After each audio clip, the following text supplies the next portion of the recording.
नमस्कार शेतकरी मित्रांनो, स्वागत आहे तुमचं सर्वांचं पुन्हा आपल्या अंदाजे हवामानाच्या यूट्यूब चॅनलवर. चला मित्रांनो, बघूया महाराष्ट्र आणि भारताच्या कोणत्या ठिकाणी आपल्याला सक्रिय अशी प्रणाली दिसत आहे. तर साधारणपणे आपण बघू शकतात, जम्मू काश्मीर, हिमाचल प्रदेश, हरियाणा, दिल्ली, साधारणपणे पाकिस्तान या ठिकाणी आपल्याला WD आलेले आहे. पश्चिमी आवर्त आपण असे म्हणू शकतो. आणि त्याच्या अवतीभोवती आपल्या ढगांची वाढलेली आहे मित्रांनो. आणि राजस्थान, उत्तर प्रदेशचे बऱ्यापैकी भागामध्ये ढगाळ असं वातावरण झालेलं आहे. तर मित्रांनो, 1 जानेवारीपासून 2026 महाराष्ट्रात बऱ्यापैकी जिल्ह्यामध्ये ढगाळ वातावरणासह पावसाची शक्यता बनत आहे मित्रांनो. कारण की काय होत आहे मित्रांनो, हा AWD मित्रांनो, त्याच्यामुळे बंगालच्या उपसागरात येणारे वारे आपल्याला सक्रिय होणार. जे उत्तरेकडील जे कोरडे वारे, थंड वारे येत होते ते आता बंद होणार आणि आपल्या उपसागरात येणारे वारे सक्रिय होणार महाराष्ट्राच्या बऱ्यापैकी भागामध्ये. त्याच्यामुळे महाराष्ट्रात पाऊस शक्यता बनत आहे. चला मित्रांनो, बघूया नकाशाप्रमाणे.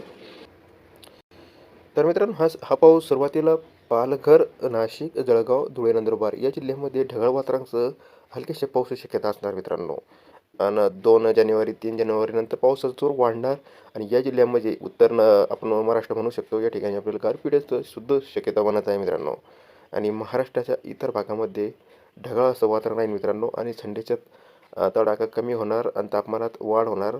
त्याच्यामुळे बऱ्यापैकी राज्याच्या जिल्ह्यांमध्ये तापमानात वाढ होणार आता. तर मित्रांनो, सध्या करता इतकंच. बघण्यासाठी आपल्या चॅनलला सबस्क्राईब करून सोबत बेल आयकॉनला प्रेस करायला अजिबात विसरू नका. धन्यवाद.